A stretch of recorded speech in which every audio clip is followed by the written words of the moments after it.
Bonjour, que Dieu vous bénisse tous, que le Saint-Esprit vienne illuminer la compréhension de tous, qu'il vienne ouvrir la compréhension de chacun pour que chacun puisse comprendre sa bonne et agréable volonté, pour qu'une fois exécutée, une fois exercée, alors les personnes viennent obtenir la vie abondante que le Seigneur Jésus a promis, la vie de qualité. Quelle que soit votre situation, vous n'avez pas d'argent, vous n'avez pas de santé, vous n'avez pas de famille, vous n'avez rien, vous êtes seul, vous êtes une personne solitaire, sans rien dans la poche, sans rien, mais vous avez une chose très précieuse qui est votre âme, votre cœur ou votre cœur a la capacité de sentir, d'absorber les informations et réagir en accord avec votre tête, votre esprit. Et donc, si vous voulez, si vous désirez réellement une vie digne, intègre, droite, craignant Dieu et qui se dévie du mal, comme Job, parce que Job est un type, ou il a été un type du Seigneur Jésus.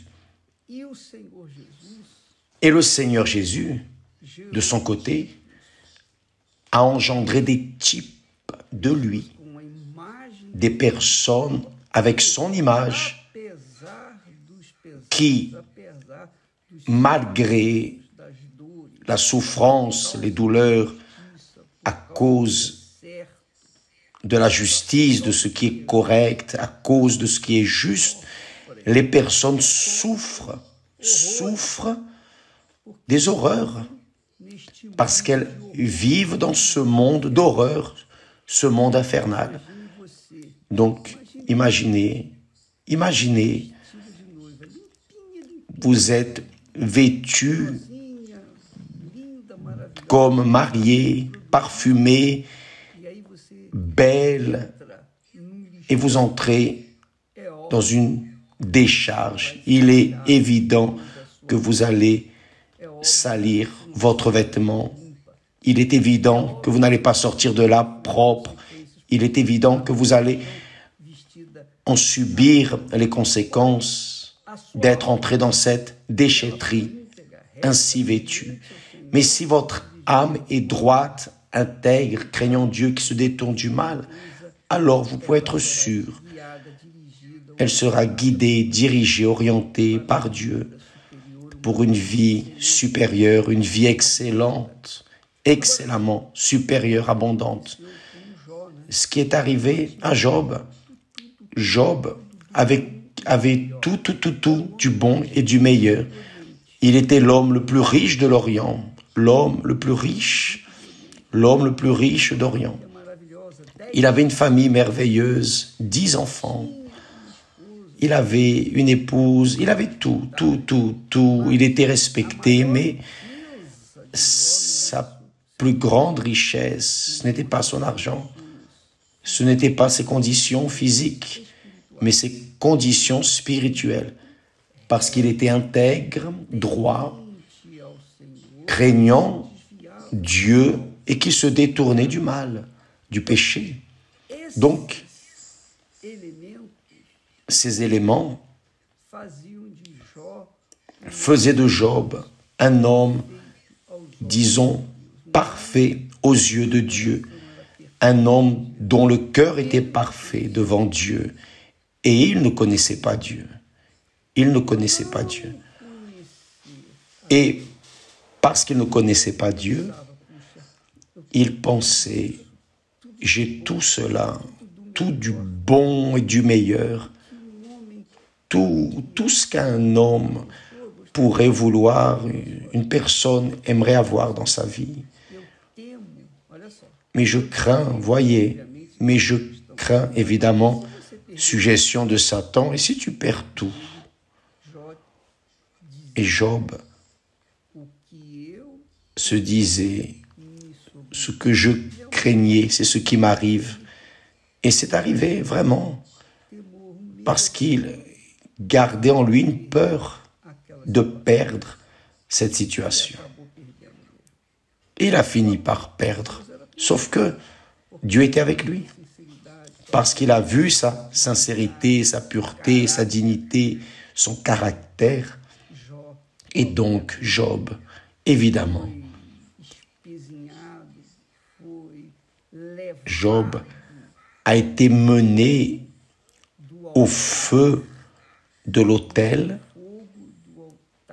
et le feu de l'autel, évidemment, l'a trituré, l'a brûlé, mais ne l'a pas brûlé pour le mal, il l'a brûlé pour le bien, parce que dans cette chaleur insupportable par laquelle il est passé, il exhalait le parfum que notre Seigneur Jésus viendrait à exhaler, le parfum de notre Seigneur Jésus-Christ, qui plus tard a été exhalé par tous ses suiveurs qui devraient ou qui doivent exhaler.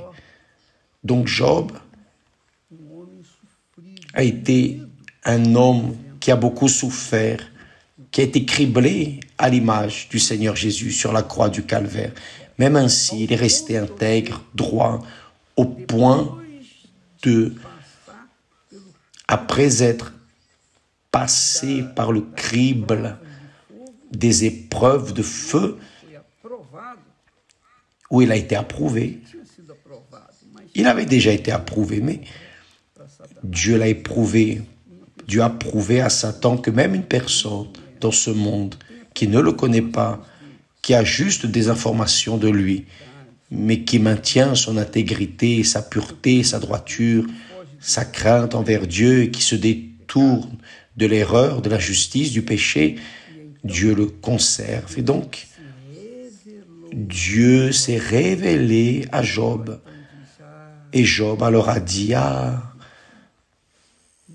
j'entendais parler de toi, mais maintenant, mes yeux te voient. » Quelle chose glorieuse. Job a eu ce privilège que seuls peu ont eu. Et alors, Dieu lui a tout restitué en double. Mes amis, nous allons apprendre de Job. Nous n'avons pas besoin de souffrir comme il a souffert. Nous n'avons pas besoin d'être brûlés nécessairement comme il a été brûlé. Mais nous avons besoin d'obéir en accord avec la volonté de Dieu, qui est un type d'épreuve de notre caractère, de notre intégrité, notre droiture, épreuve de notre foi, et aussi la fuite du mal ou la fuite de l'erreur, de ce qui est un péché. Donc tout cela fait de Job un homme super béni. La plus grande bénédiction qu'il a obtenue, c'est d'avoir le privilège de voir celui dont il entendait seulement parler. Donc, cette expérience, Dieu la donne à ceux qui ont un cœur parfait envers lui. Donc, faites votre part de la manière dont vous êtes, et Dieu va changer votre situation. Rappelez-vous de l'histoire du prophète.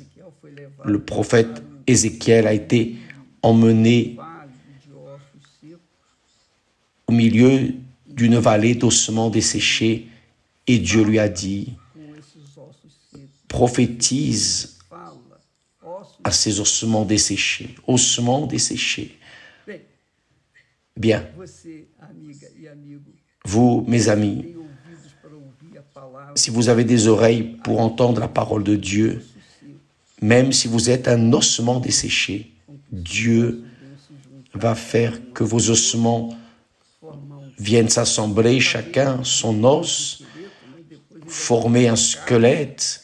Après, il va mettre de la chair, des tendons, et ensuite, il va mettre l'esprit. Vous allez vous relever pour la gloire, louange et son honneur, pour que tout se sache dans votre famille, dans le voisinage, dans le monde entier, que tout le monde sache que vous êtes de Dieu, que Dieu existe, parce que vous êtes maintenant en train d'exhaler sa flagrance, sa présence. Vous êtes en train de donner une démonstration vivante du Dieu qui est esprit. D'accord? Apprenez cela. Investissez dans ce que vous avez de plus précieux qui est votre âme. Menez-la à obéir à l'Esprit de Dieu, à la parole de Dieu. Et vous allez jouir d'une vie ici sur terre, même si elle est dans la poubelle de ce monde. Vous allez profiter d'une vie de paix et surtout une vie en communion avec le Très-Haut. Vous qui avez entendu parler de lui, certainement, vous allez le voir dans votre propre vie. Que Dieu vous bénisse tous au nom du Seigneur Jésus. Amen. D'ailleurs, demain, dimanche,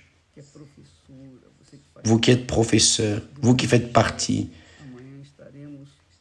nous serons en train de faire un mouvement de prière en faveur des professeurs. Je considère les professeurs comme la profession la plus excellente, qui devrait être la mieux rémunérée sur la face de la terre. Vous savez pourquoi? Parce que le professeur forme un médecin, un ingénieur, un dentiste. Il forme toutes les autres activités, y compris le propre professeur. Il devrait être honoré. Et nous, de l'Église universelle, nous allons prier, intercéder à Dieu pour vous qui faites partie, vous qui êtes une créature qui enseigne, que ce soit les enfants, les adultes, les jeunes, peu importe. Vous qui êtes professeur, soyez bienvenus ce dimanche à l'Église universelle à 7h, également à 9h30 au temple de Salomon et aussi à 18h. Vous êtes notre invité. Si vous avez une personne qui a des problèmes, vous connaissez quelqu'un qui a des problèmes de dépression, d'insomnie, d'anxiété, nervosité, qui veut se tuer, à 15h, avenue Celso Garcia 799, nous aurons un travail spécial pour les personnes qui ont ce type de problème. D'accord? C'est l'Église universelle ouverte 24 heures par jour, que ce soit physiquement, spirituellement durant la nuit, pour répondre aux personnes qui sont dans le besoin du pouvoir de Dieu. Que Dieu bénisse à demain au nom du Seigneur Jésus. Amen.